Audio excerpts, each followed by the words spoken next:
নমস্কাৰ বন্ধুসকল, আসাম ফাৰ্মিং চেনেললৈ আপোনালোক সকলোকে স্বাগতম জনাই এটা নতুন ভিডিঅ'লৈ আহিছোঁ। বন্ধুসকল, আজি মোৰ মুৰ্গীখিনি হ'ল 39 ডেইজ, 39 দিন। আৰু এই 39 দিনত মোৰ মুৰ্গীখিনি কেনেকুৱা অৱস্থা হৈ আছে, কি ৱেট আহিলে, তো তাৰে মই আজি সবিশেষটো জনাই দিব বিচাৰোঁ। কি খোৱালোঁ, কি নকৰিলোঁ, কি কৰিলোঁ, কি প্ৰব্লেম পালোঁ, সকলোখিনি জনাই আছোঁ এইটো ছিজনত। আৰু আপোনালোকে মোৰ ভিডিঅ'টো চাই থাকিব প্ৰথমৰ পৰা শেষলৈকে। তো এইবাৰ মোৰ মুৰ্গীখিনিৰ এটা প্ৰব্লেম পাইছোঁ মই আপোনাৰ ডে 21ৰ পৰা অলপ CRD আহি গ'ল, আৰু অহাৰ পিছত লাহে লাহে ইকলাই ধৰিলে। CRD ট্ৰিটমেণ্ট কৰিলোঁ, CRDটো কমপ্লিট ভাল নহ'ল ইকলাই থকাৰ কাৰণে।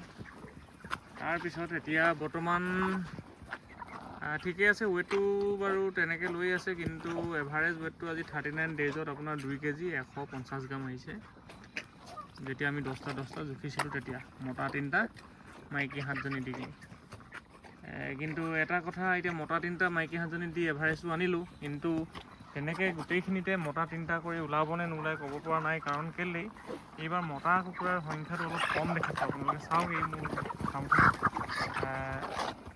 মাইকী সংখ্যাটো অলপ বেছি দেখিছোঁ, আৰু মাইকী মুৰ্গীৰ সংখ্যাটো বেছি হ'লে আপোনাৰ কি হয়, ৱেটটো কম আহে। কাৰণ এইটো মতা হয়, এইবিলাক চব মাইকী দেখিছে, এইবিলাক চব মাইকী হয়।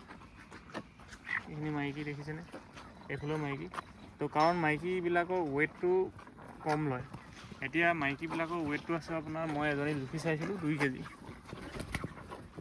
আৰু মতাবিলাকৰ ৱেটটো আপোনাৰ হৈছে 2.5 কেজি। 40%ৰ যদি থাকিলেহেঁতেন তেতিয়াহ'লেও কিন্তু ভাল এটা ৱেট আহিলেহেঁতেন, কিন্তু এতিয়া 20% মানহে চাগে মতা আছে। তো সেই গতিকে আপোনাৰ যিটো এভাৰেজ ৱেটত চাইছোঁ আমি 2 কেজি 150 গ্ৰাম, তো তাত আহিবই নাহে, সেইটো এটা সন্দেহ আছে। তো এইখিনিতে লিফটিং কৰিব লাগিব, যিহেতু ৰেটো ভাল আছে বৰ্তমান, ৰেট ভাল আছে। আৰু লগতে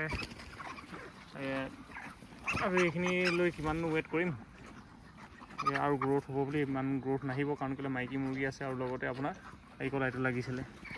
বৰ্তমান বাৰু তেনেকুৱা ইমান অৱস্থা বেয়ালৈ যোৱাগৈ নাই, যদিও ঠিকেই আছে। তথাপিতো মানে লিফটিং কৰিবলৈ দিম বুলি ভাবি আছোঁ এইকেইদিনতে। তো বাকী লিটাৰ ডিংকাৰ তলৰ লিটাৰবিলাক অলপ বেয়া হৈছে, ফাৰ্মত অলপ গেছ হৈছে, গেছৰ কাৰণে 2টামান মৰ্টেলিটি আহিছে। তো সেইটোৱেই। তো বাকী কিন্তু এইবাৰ মই বহুত বেছি ট্ৰিটমেণ্ট কৰিলোঁ, বহুত বেছি খৰচ কৰি দিলোঁ এইখিনিৰ লগত। যিহেতু 21 দিনৰ পৰাই আপোনাৰ CRD লাগি গৈছিলে। 2টা ফ্লক্স খুৱাইছোঁ, 2টা কমপ্লিট, 2টা বটল 2 লিটাৰ, যিটোৰ দাম এটাৰ দাম আপোনাৰ 1200 টকা। তো তেনেকৈ খুৱাই মেলি, আৰু আপোনাৰ বাকী বহুত মেডিচিন আছিলে, এইবিলাক খুৱালোঁ, যদিও ইমান কমপ্লিট ঠিক নহ'ল, কাৰণ ইকলাইটো লাগি থকাৰ কাৰণে। যদিও কিন্তু সেইখিনি বেমাৰ লাগিও ইমানখিনি ৱেট আনিছেই কৈছোঁ মই। ডেইলি এইকেইদিনত মোৰ এতিয়া 80 গ্ৰাম 90 গ্ৰামকৈ আহি আছে, এই লাষ্টৰ কেইদিনত। তো প্ৰথম কেইদিনত সিমান নাহিলে, যিহেতু অলপ এণ্টিবায়'টিক দিবলগীয়া হৈছিলে বেমাৰৰ কাৰণে, আৰু নিদিয়া হ'লে চাগে সেইকেইদিনতো আহিলেহেঁতেন। কিন্তু বাকী গেছৰ কাৰণে যিকেইটা মৰ্টেলিটি আহিছে, অলপ ডাঙৰ মৰ্টেলিটি আহি গৈছে। যিমানকেইটা ডাঙৰ হয়, ডাঙৰকেইটাহে মৰ্টেলিটি আহে। সেইটো অলপ এটা অসুবিধা, মানে ৰিজাল্টত অকণমান হেম্পাৰ কৰিব বুলি ভাবিছোঁ মই দেই। তো বাকী আপোনালোকৰ কেনেকুৱা হৈছে কি নাই সেইটো জনাব। আৰু এই ডিংকাৰ তলৰখিনি এতিয়া যিহেতু বহুত লেতেৰা কৰি দিছে, এইখিনি মই চেঞ্জ কৰিব লাগিছিলে, কিন্তু যিহেতু লিফটিং কৰোৱাই দিম, তো সেইকাৰণে আপোনাৰ এই ৰেটটো বাঢ়ি থাকোঁতে লিফটিং কৰোৱাই দিম বুলি ভাবিছোঁ।